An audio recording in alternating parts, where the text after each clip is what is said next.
Tools have built the modern world that we live in. They make our lives easier. They keep everything running. They fix things when they're broken. They create new things. We can talk about tools, different types of tools, hand tools, saws, tools for your tools, power tools. Right now I'm going to try to stay focused and talk about pocket tools and multi-tools. This here is a 1966 Camillus carried in Vietnam by the soldiers. And it's one of the first iterations of a multi-tool that I've seen. I'm sure others exist, but I haven't seen one that's older than this in person at least. We've got a sharp knife. These two I don't use, so I sharpened the blades and I keep them oiled, but they're always sharp because I don't use them. Sharp knife. We've got a can opener. This needs to be tensioned somehow. I'm not 100% sure how to go about it. Since I said I don't use it, I just don't worry about it too much. If you're using the can opener though, it can't go further back than that, so that works, even though there's play in the implement.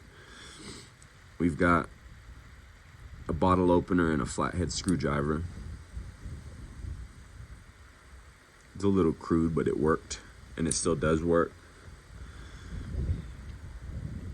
And even though this is 60 years old, I'd say it probably works better than this Coughlin's. This is a cheap, I think this was like $8, $10. I just needed a pocket knife and I had forgot one at home. I was on a road trip, so I grabbed that at some truck stop or gas station. That was designed after this here, and I'm sure most people know what a Swiss Army knife is. This one was given to me by my Uncle Eddie, who passed about 10 years ago. I don't use it too much. It's more sentimental value. I keep it cleaned and oiled and sharp. I've thought I've lost it many a times, but I always seem to find it. He gave me this when I was 11 or 12 years old. I've had it ever since.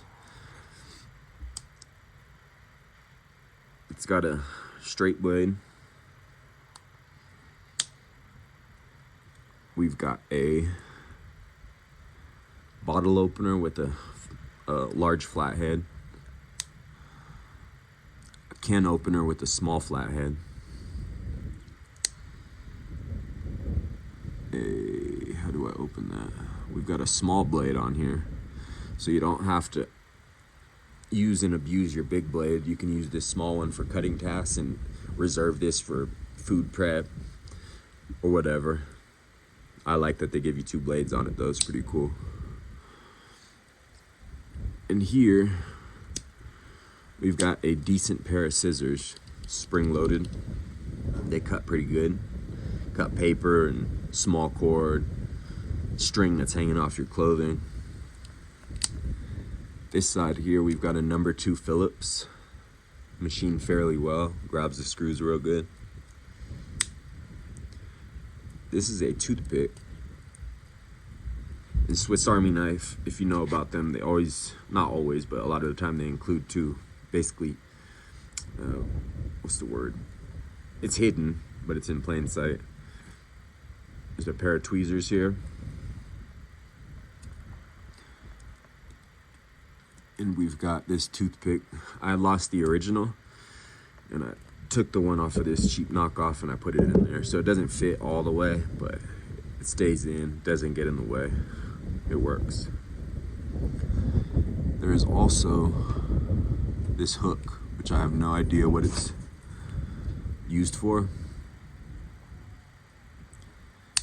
And we have got, what's the last tool?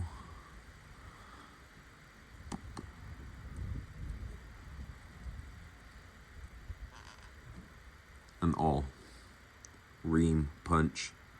That hole is for thread. You punch that through fabric, you have your thread tied on, start sewing something up.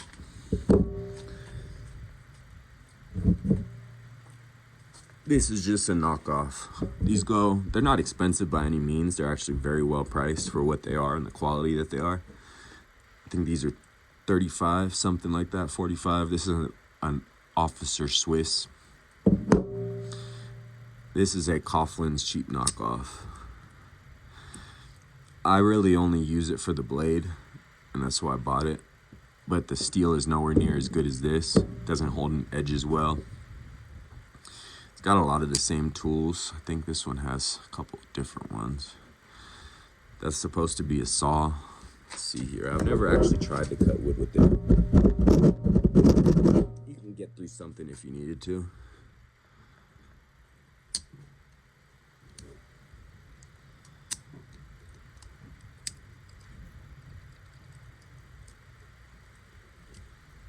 Junk scissors. I think they just broke.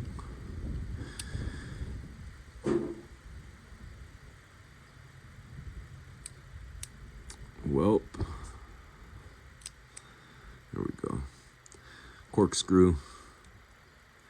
I think this is supposed to be a ream or an awl as well, but it doesn't work. Worth the darn. We've got a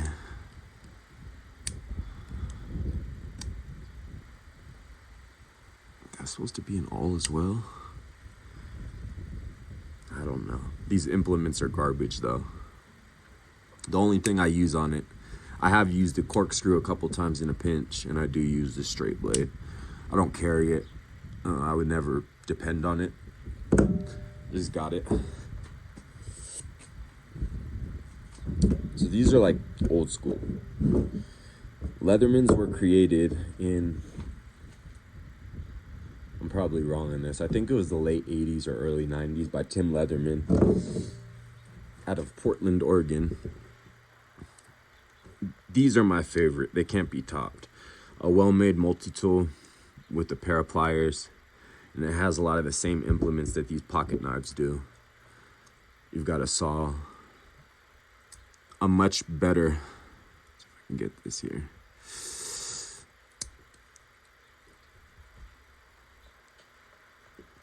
A much better Phillips. It's got a longer shank. It's machined better. It's better steel. A can opener that works very well. We've got a serrated blade, which I need to touch up and sharpen. Got a little bit of rust on there.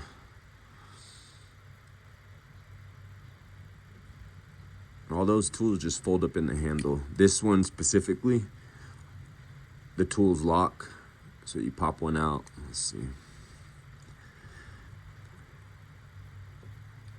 That locks. Press the little button on the back. Fold back up. Drop point, straight blade. Very sharp. And then the rest of these, we've got a file. I don't use this side. This side works okay. Cross file. And the bottom as well is filed, so you can use it to put a notch in something. You could probably get through metal if you really needed to, but it's not ideal. Damn, that's gunked up, man. I gotta clean these things. Needle nose pliers, regular pliers in the middle. You've got wire cutters and hard wire cutters with replaceable blades. Uses that little Torx right here. These are invaluable to me. When I carried this when I was younger, I didn't realize how cool it was. These have never lost their cool factor to me. I've had, I'm gonna say 10 or 15 over the years. I've given some away, I've lost a few. I currently only have 3. I had 4 at the beginning of the week, and I can't seem to find my curl. This is a very close version of the original Leatherman PST, which stands for Pocket Survival Tool.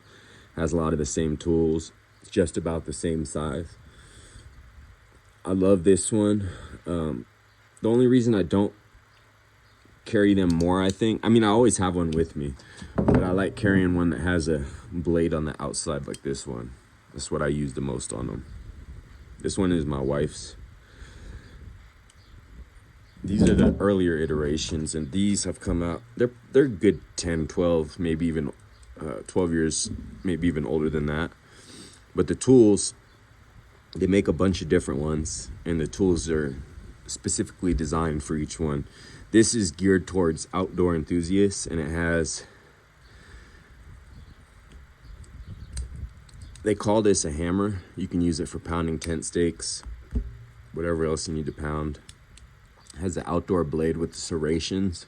I don't love serrations, but they are better than just a straight blade for cutting rope. That's a saw that works fairly well. You've got a sharpener, and you can take this off and sharpen your blade with it. And the way that it's built, you could even sharpen your serrations. And here is a flint. So you can pull that flint off and use the straight, sharp edge of the back of your knife and sparks, create fire.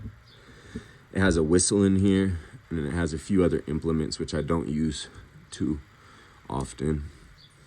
They have this proprietary bit driver, which I don't love because as opposed to these, which have a 3-dimensional Phillips, that's a flat Phillips. And it does work, I just don't like them too much. You can buy bit kits for these. Torx, larger Phillips, larger flatheads. This one's double-sided, so you can see here we got flathead on that side, Phillips on this side. Can opener. Most of Leatherman's can openers work real good, and this one also has an awl. One of the better awls. It's real sharp. That's pretty much it for that one. My wife doesn't use all of the tools. She just liked the color. I got it for her birthday. We have some cool little ones like this. This is an SOG snippet. That there is a pair of scissors.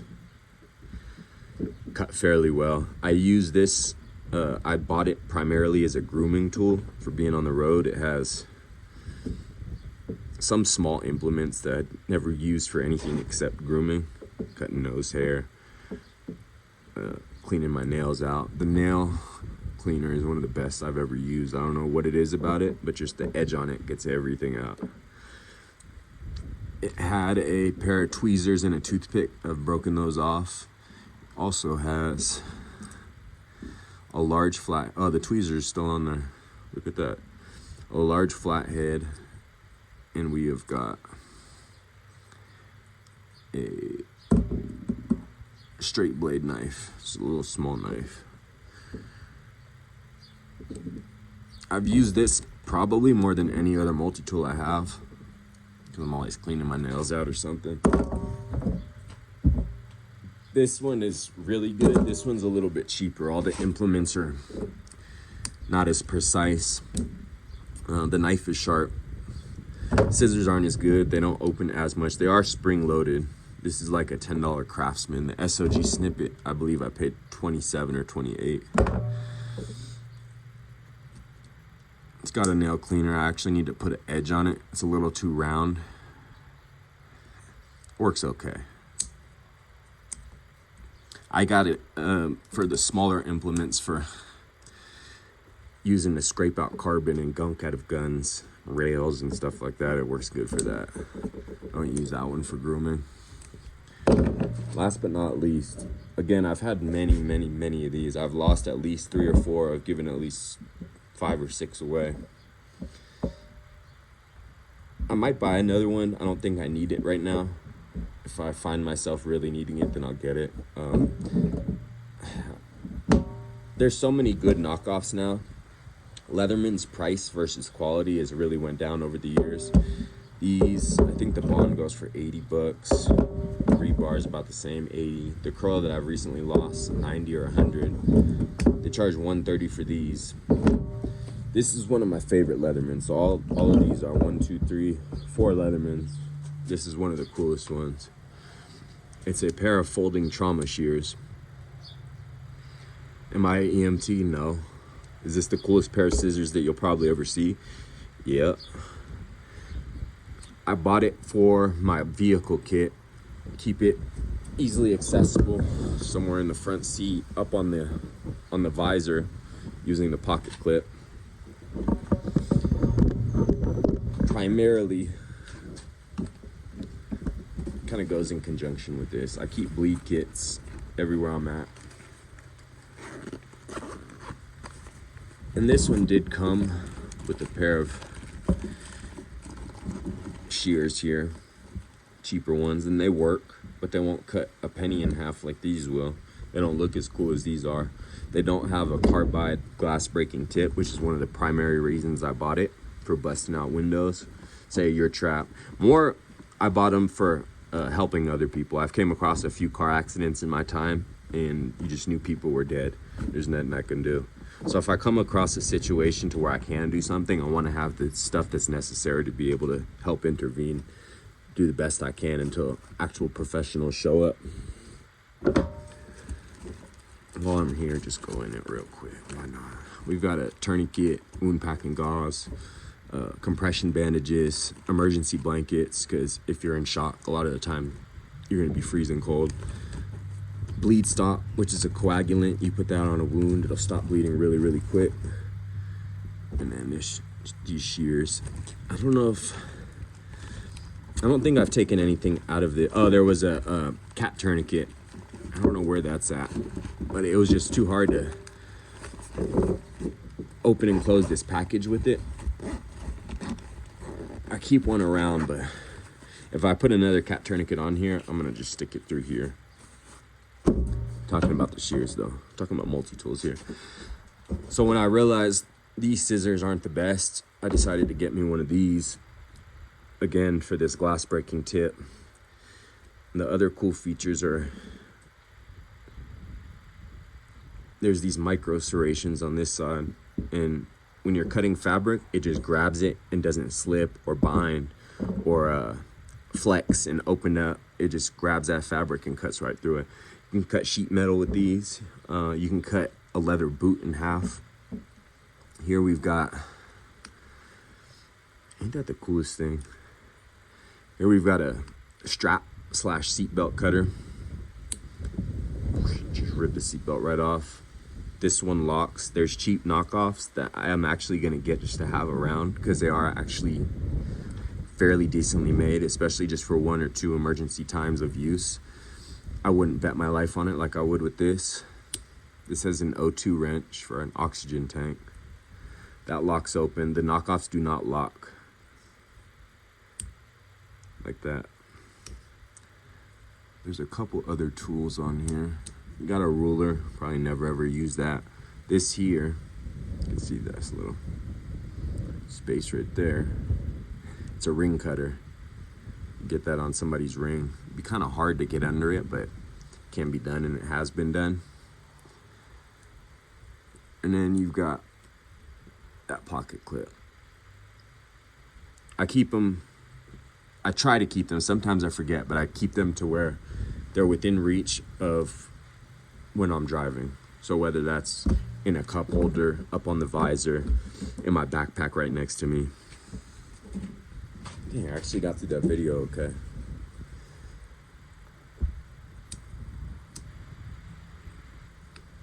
It's just technology and how it's progressed is so cool.